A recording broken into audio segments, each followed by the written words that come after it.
Alright, in this example I'm going to show you how to do a combustion analysis problem, which is basically just another way of finding an empirical or molecular formula for a hydrocarbon that has undergone combustion. So our first example will be for a hydrocarbon that contains only carbon and hydrogen and not oxygen. So our example says polystyrene is a hydrocarbon containing carbon and hydrogen.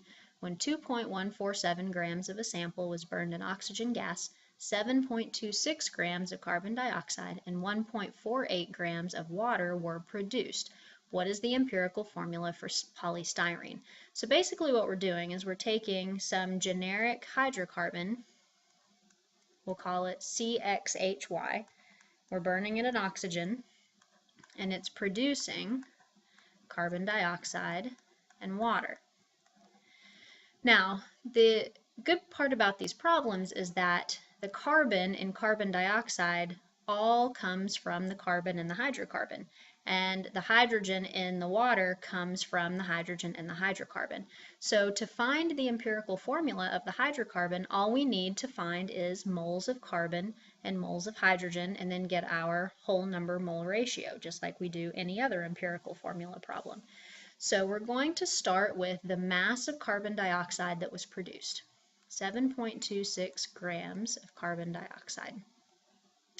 And we want to convert that into moles. The molar mass is 44 grams per mole.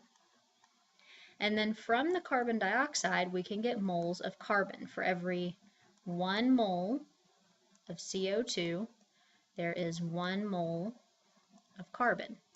So that tells us, when we do that calculation, that we get 0.165 moles of carbon. Now, we want to do the same thing with water to find moles of hydrogen. So we take 1.48 grams of H2O, convert it to moles using its molar mass. 1 mole of H2O has a mass of 18 grams. Now this time there are 2 moles of hydrogen for every 1 mole of H2O. So this gives us 0.164 moles of hydrogen. Now when you do an empirical formula problem, when you get to this point, you divide by the smallest number of moles, and we do the same here. So we're going to divide by 0.164 in both cases. And we can see that we're going to get 1 mole of each of them. So that means that the empirical formula for polystyrene is CH. We have a 1-to-1 mole ratio of carbon and hydrogen. Okay, now in the next example, we're going to have a hydrocarbon that also contains oxygen, and this adds a couple more steps. It's not too much more difficult, but it does add a few more steps. So our example says a 1.055 gram sample of diethyl ether contains carbon, hydrogen, and oxygen. Combustion of the sample produces 2.512 grams of CO2 and 1.278 grams of H2O. The molar mass of diethyl ether is 74 grams per mole. What is the molecular formula? Now we're going to start the same way we did before. We're going to find the moles of carbon and moles of hydrogen from the CO2 and H2O. So we have 2.512 grams of CO2. Convert to moles.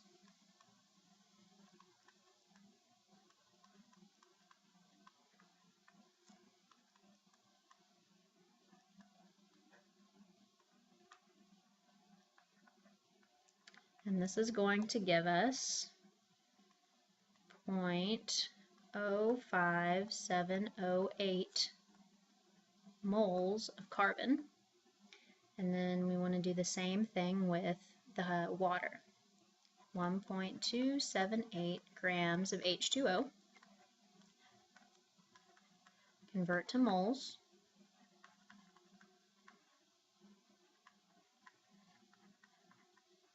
Convert to moles of hydrogen.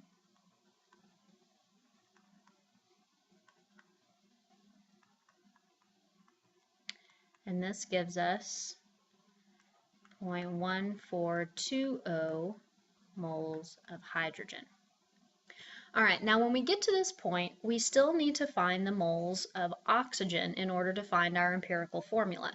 Now, the problem is there is oxygen in both carbon dioxide and in water, and there's O2 in the reactants. So there's oxygen all over the place. So in order to figure out how much oxygen came from the diethyl ether, from the hydrocarbon, we need to think about the law of conservation of mass. The 1.055 gram sample contains all of the carbon, hydrogen, and oxygen in that hydrocarbon. So if we can figure out how many grams of carbon and grams of hydrogen came from the hydrocarbon, then we can subtract and get the grams of oxygen, which means we need to take our moles and convert them back to grams. So we're going to multiply here by 12 grams of carbon per mole, which is its molar mass, and that's going to give us hold that thought. That's going to give us 0.6850 grams of carbon. Okay, and then we want to do the same thing here. So we multiply by 1.0 grams of hydrogen per mole, and we get 0.1420 grams of hydrogen. Okay, now we want to take those two amounts and subtract them from the original 1.055 gram sample to get the grams of oxygen. So 0.6850 minus 0.1420, and that's going to give us 0.228 grams of oxygen. Okay, so now we want to take our grams of oxygen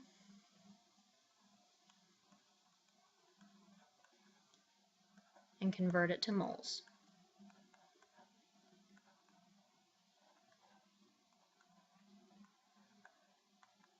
And that's going to give us 0.0142 moles of oxygen. Okay, now going back to the problem that we had before, or the page that we were looking at before, we calculated 0.05708 moles of carbon and 0.1420 moles of hydrogen. Okay, now we have moles of all three elements that are in the compounds, and now we can find the empirical formula by dividing by the smallest. So we're going to divide by 0.0142 and get 1 mole of oxygen. I'm going to divide here and get 4 moles of carbon. We're going to divide here and get 10 moles of hydrogen. Okay, so that means the empirical formula for this compound is C4H10O. Okay, now if we go back to the question, it says the molar mass of diethyl ether is 74 grams per mole. What is the molecular formula? So to find the molecular formula, we find the empirical formula's mass, and then we divide the molar mass by the empirical formula mass and get our whole number multiplier. So we're going to take our 74.0 grams per mole and divide by the molar mass of C4H10O. Well, when we add up 4 carbons, 10 hydrogens, and 1 oxygen, what we get is 74.0. So what that means is the molecular formula is the same as the empirical formula, which is C4H10O, and that's our answer.